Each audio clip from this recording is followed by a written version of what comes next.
Before we begin, remember to subscribe to our YouTube channel by clicking on the subscribe button below and follow us on our social media platforms, Facebook and Instagram, for daily devotions and more. Links are in the description box below. Whawetai ke e ki e tāpua ki a whakakoloa ko ni, koe whakakoloa a hoko ngā, koe tau kei mak wai whainga maari, ke tau whanongoa e ne wholofola. Le soni o mai he ahoni ke whai mea e tawako toi tapu i a ni tō pia pe mea o le leo si su kaisi wana ki tohi e sione, na koe wahe ono, na koe vesi ua wha ki he vesi tau nima. Sione wahe ono, vesi ua wha ki vesi tau nima. Ka pau ki hene ha wholofola, tō hake, ka ke mui mai, ke tau whanonga pe he ngahi vesi, ko toa pe tau talanoa, hano kini, au ngai ma ki tau tolu ke teu e tau ngahi malanga, au ngai ka ki tau tolu e ngahi whailotu, au ngai ma ki tau tolu, mea te pū ho tau moui ho tau ngahi lau maari, pau tau whawhitai ai ko ngā pe ko e ne wholofola. Ki mua pa tau hoko atu ki he sione wahe ono vesu wa wha vesu tolu, ni ma ko tui ton pe ke whamanatu, pau pe ka ki tau tolu, ma na tui koe kōsperi e ni a sione. Kōsperi no hiki tohi a sione ki ma ke e whoki a sione, pe me hiki tohi ku whai e mātiu maake pe mo luke, pe koe kōsperi si o whataha.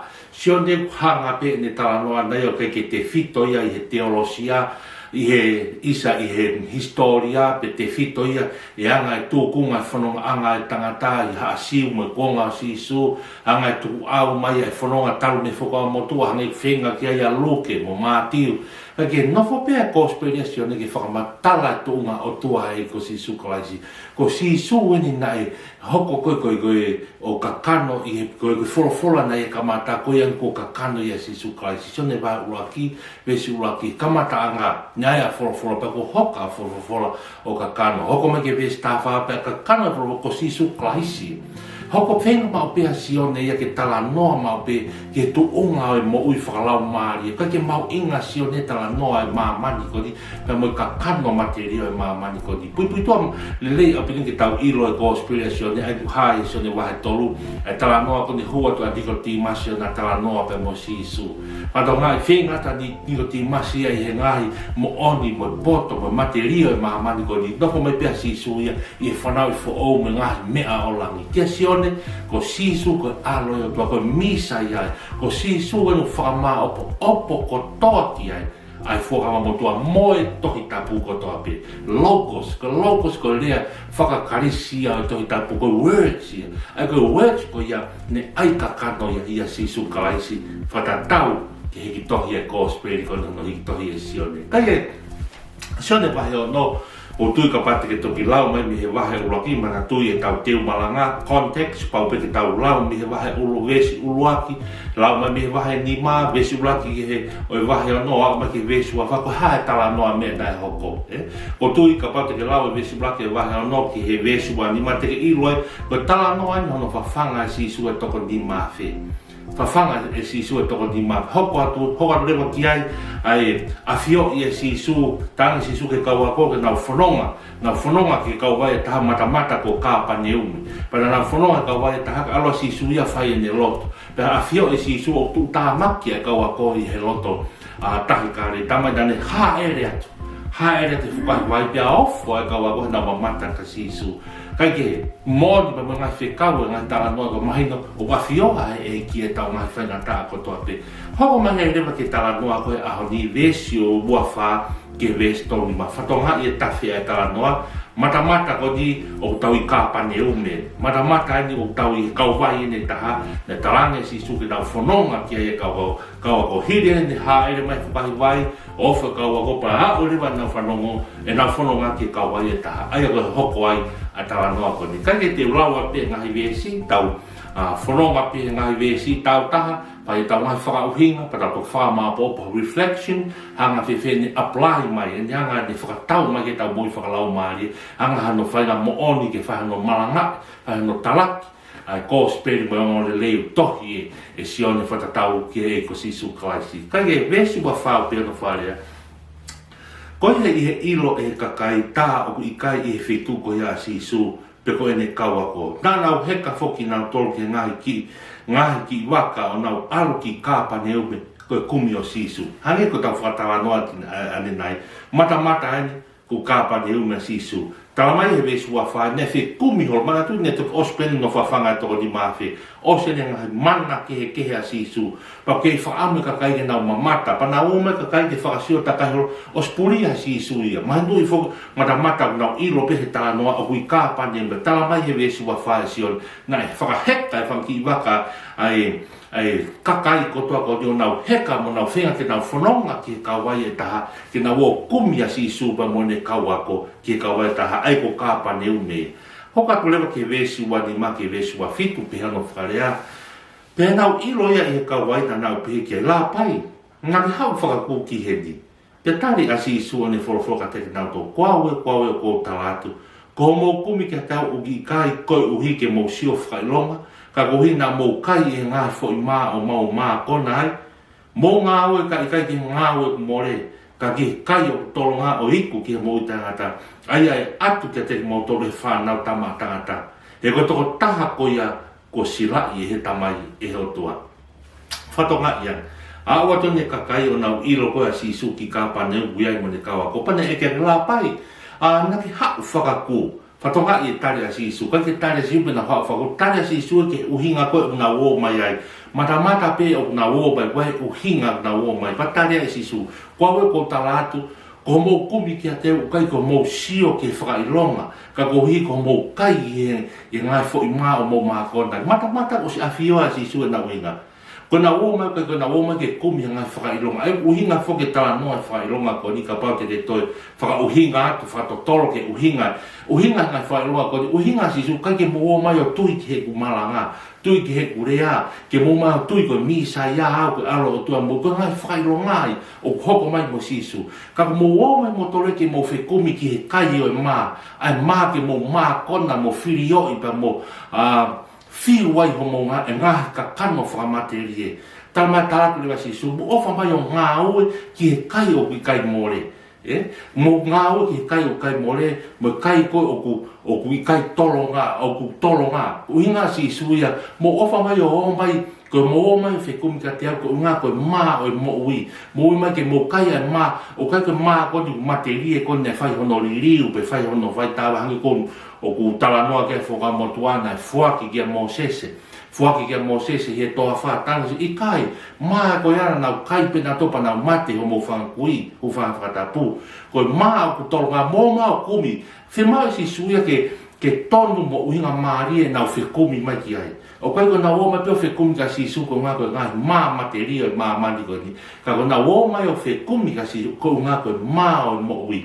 Kai o ku tolonga o iku ke mo ui tangata. Ai ako si isu kalaisia. Vesu wawalu, ke vesu wawalu peheno wharea. Penau pehea ki a te ia. Koe hātu te mau whai ka mau whea e ngā ue mihe o tua.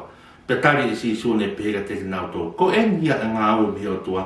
Ke mau tui piki tai ki a te ia ne whekau mai e he ne awhio.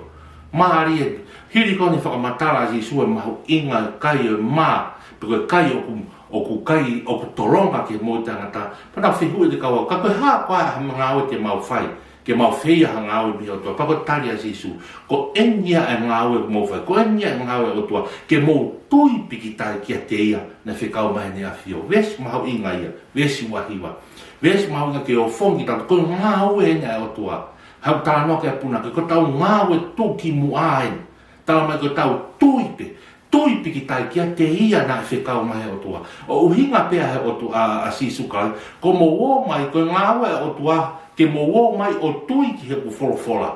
Tui kia te au, au na whekau mai au he o tua, au koe aro o tua. Ngā awe maho ingai, pako menton ki o whongi pia maranga I ko tau kōngai. Ai maho ingai tau tui ki he I ko sisu kai. Tui ki ha, tui ki ne peki ia pe mo ne toituu, ko ia te tau maua ia mo I tangata. Tau tui ki he o mauni oni pea tangata ai, ko ngā ko ne tui ki he peki ia pe mo toituu ai ko sisu kai si. Vesto noa ke vesto tolu pe hano wharea. Tanau pehea ki a te ia, takoe ha ia ha mea au ke whai mo whakailonga ke mau mamata ki ai o tui ki a te koe. Koe ha ho ngā oe o whai. Koe tau ngai kuina nau kai ai mana I he toa wha o hange koe o tohi. Nane whak ka te nau toke kai ha maa mihe rangi. Vestolua. Pea wholofola ia si suka te kinau tō. Ko au e ko talatu. Nai kai ko Mosese na ne whaki ka te kimotolo ai mā mehelangi. Ka koe tamai o ne whaki ka te kimotolo ai mā mehelangi. Ai mā monia, vestotolo. E koe mā ai o tua koia ia alu hifo mehelangi. O ne whaki bo ui ki mā mai. Māri a pile ki konga ko ni vesto noa ki tolo whakamahino ai. Tanga rewa he kau he kakai. Ko haha mea ke mau, haha mea whai lo, ko haha ngāu ku ke whai. Ke mau tui ai ka te koe, ka mahino fuke kakai he kakai koni nai whengat ke kumea si su. Ko inga si su ki ai. Ko inga si ko au, he ko claim e si su ko au na e arifo mihelangi. Ko au e ni ai aloe o tua, ko au en koe misa ai. Pako piha rewa he kakai. Ko haha rewa ha mea te mau tui a ka te, ko haha ho ngāu. Si ki he vesto taha, ko Mosese ia na e whaki e mā i he mana e toa whā. Pea na e kai mi ai kakai ko toa koe mā e mihelangi. Kai ke tala noa tu rewa he vesto rua mo vesto tolua si isu. Ko au e ko tala tu, na i kai ko Mosese. Na ne whaki ka te kumotolo ai mā. Whakamahina te si isu, o kai ko Mosese. Na ne whaki ai mā i he toa whaki e tau whangakui. Koe otua pe ko tamai. Koe na ne whaki ai mā koe a mihelangi ke inasi ai kakai he tau whangakui i he toa whahanga koe tala noa eke kia he kakai. Ka koe tamai i he langi. Ko ia ai pe o ne whaki ai mā monia. He koe mā ai o tua ko ia alu hifo mehela. Ai te whakawhoki pe te tala noa ai sisu. He ko ia po alu hifo mehelangi. Koe mā ia o tua. O hange pe koe mā koe ne alu hifo mehelangi i he whangakui. He tala noa ia e whakamotua. Ai whengatu e kakai e whakatala noa ka sisu. Koe whakailonga ia. I longa ha mea au hifo mea, koe maa ia au whaki mai he tamai, koe maa ia whaki mai o toa, ko uhinga tala no gana sisu, kia te ia te, ki uhinga pe a sisu kia te, kate tau hoko ke ngā vesi ki lalo, vestol whaki, vestol nima, pea no wharea, koe na nau pehe ai kia te, eki, whaki mai ka te mau tolo e maa ko ia mau ai pe, pea whola a sisu, vestol nima ka te nau tolo, ko au pe koe maa mo ui, ko ia ku haku kia te au, e a kai au pito tene whie kai. Pea ko ia tui piki tai ki au, e i kai au pito tene whie ngoa hatai. Māre, siko te au mai ake whakaos ose tau vesi au, vesi tolu wha, mo vesi tolu lima, o toki hangai e sisu, o hunu waki et ka teki tau tō, pe koe uho, pe koe ki vesi, o ki fo i vesi, koni tau tala noa kai ahoni, kono toki whakamahino e sisu, vesi tolu lima, ko au ia e maa mo ui. Ko ia ku hao kia te au, e kai au pito tene whie kai. Ka pa ko ia ku ne tui kia te au, e kai au pito tene toi whie nua hatai. Toki eke mahino lewa ke he kakai ko ni, talu me ka mata hiwa me he tau tala noa pia me he vesi wa wha, au mai ke vesto nima, ko conversations ko ai a sisu me kawa, ko talu he na aruatu, taranku mahino pena na oto, tō awhiwa whare sisu, ko na oto tō ke whe kumi ke nau, kai mā mana ko ni hange ne kai ai toko ni mā whe, ku whakatapu, ka ko na oto ko ni hanga sisu a whaino hino mai, o te mō whenga, o e more ho mō taimike o mai, ko e whakasio e kai o more, ka mō o mai ke kai o tolonga, pa talo ai na whi tala noa, ko whi ko ha maa ko ia, ko ha e kai tolonga ko ke tala noa ke sisu, tala noa lewa sisu ke maa ko ia whaki tamai, ko maa ko ne whaki tamai, i he mō, he tau ngahi maa toa pe whankoi, na nā toa maa te peki nā tolo, he koe maa materie pe, ahane koe maa, ko nā e tok whaki he vesi uraki, ke vesi ua tolu kongi mua e wahe o no, na whaki ke toko ni maafia, kon beto e toko lahiang, koe maa pia au he koe maa whakamaterie, ka mō whe kumi mai ki he maa mo o ni, koe maa mo ui, maa iau au hifo bia lau, ta toki kore rewa ka kai vesi tofa, e ki whaki mai maa ki maa tolo e maa kon, ma hino ke ka kai, koe mako ni te mau mau i pe kai te mau toi whie kai e kai te mau toi ongo sia mai ke kumi ke mau toi lere takai horo ke kumi ai mako ni tala kurewa e sisu ko au e o tala whamana tui mau pe koe huafa ko au e koe huafa ia o tua huafa ia o mo o tua he kua mai whakamotua ne talanga sisu i te taranga Mosese ke te albuia whakahauwhi maka huafa koe ko koau tōtou ngā aki mau pe ia e sisua huafa ko ia taranga lewa si koau ai mao e mo'ui koe maa ko ia te mō kai a te me maa ko ia hou whangawhatapu pe kai te mō toi whie kai pe ko ia tui piki tai ka te au hei kai te mō toi whie nua maharia pi ko no hunuaki mai to mahino lewa ko ma mo onia ko ma ko kai ke kaanga ko ma ko kai o tolonga ko e kia ko sisu kai si fa ma po po e tau ki a ko to tapu a ni fa mahino ka tau to ves ko tau fa tala noa ki ai ves wa fa ke ves to ko tala noa ia ko no fa ha sisu ko au ai ma mo ui kai ko ma materie ma ni ko ni hange ko tau whakatana, nofo pea sione ke whakamatala mau pea sisu. Whakamatala mau pea sisu me hao me langi, sisu me sai, sisu hao me otua, sisu koni whakalau maari, lau he whakahinga koe kōsperi whakasione, kono hiki tohe sione ko kōsperi whakalau maari. Hange ham fofonga ha I kare ma mata tai to uwhi peia ki fofonga la au ne whakamatala. Whakamatala pia tonga o tua ia sisu klaisi. Pa maari whakamahino maka ki tau tolu. Koe mā moonia ko ia, moe inu, tangata ko ia. He kai te tau toi whika ia, he kai te tau toi inu. Ka koe sisu klaisi. Ka koe eki ko sisu, pa koe tuikia, he kai te tau toi whitua hatai. Ka koe whihui koe ki tau tolu.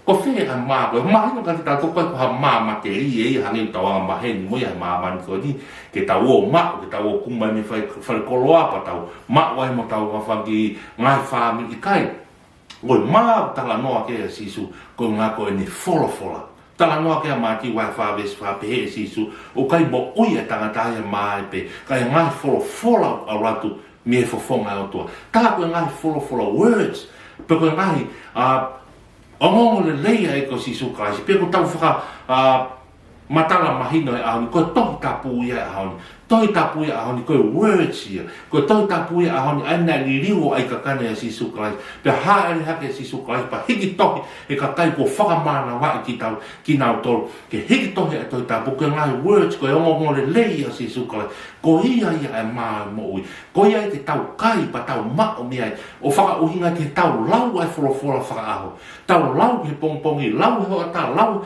whainga maare, lau ai wholofola ke whamiri, lau o whongi maki tau tau. He koe uhinga koe, me tohi tapu, sene si kia whaka o ngā uho kotoa, whamaa po opo kotoa pe kia, pe mo te tu ai ko si sukalai.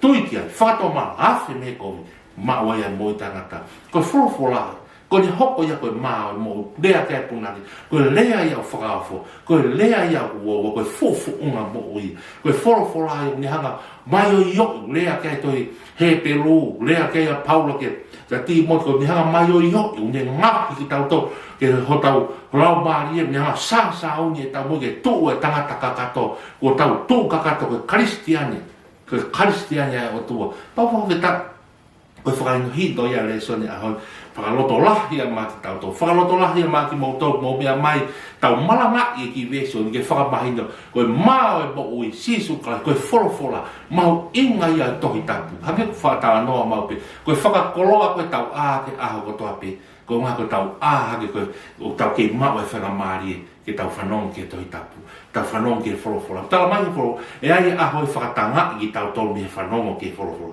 i konga whaosi tau whanonga pia, tau os whakatonga i pia he maamani o ngahi auni, mea li reke malanga, whatonga he maamani auni, kua mata ke to'o e mo oni tohi tapu me ngahi apia, to'o e le ei e mo oni ngahi apia ko tohi tapu, ko le ei e mo oni tohi tapu, koloa peke te ako, ke haa ke mau hato, mata i tohi mau mahalang, ko le ei e mo oni tohi tapu i e ngahi tui ke he ngahi ahon, whanonga e mo ui ko lahiang e awhi e ia ke tala tupu a, lahiang e awhi e ke taau e maamani ko ni ke saia nisi, mo ne ngahi poto mo ilo e tangata, kai tue kina, pe lo me kina mo oni o toi tapu, ai mo oni ko ia ai mao e mo ui, koe maa ko ia ko pau ke tau ingas, ko pau ke tau kai ki tau tonu ai, koe ngaka tau iko ai ke moi tangata, kai ke maa ia ko ia, ai maa tolonga ko ni, kai ke tau tonu mo tau, oho whanonga, hei kai te tau au sia tatu, ai moi tangata, toi ai atu, koe maa ko ia ko sisu klaisi, sisu klaisi koe tohi tapu, koe wholofola ia e otua,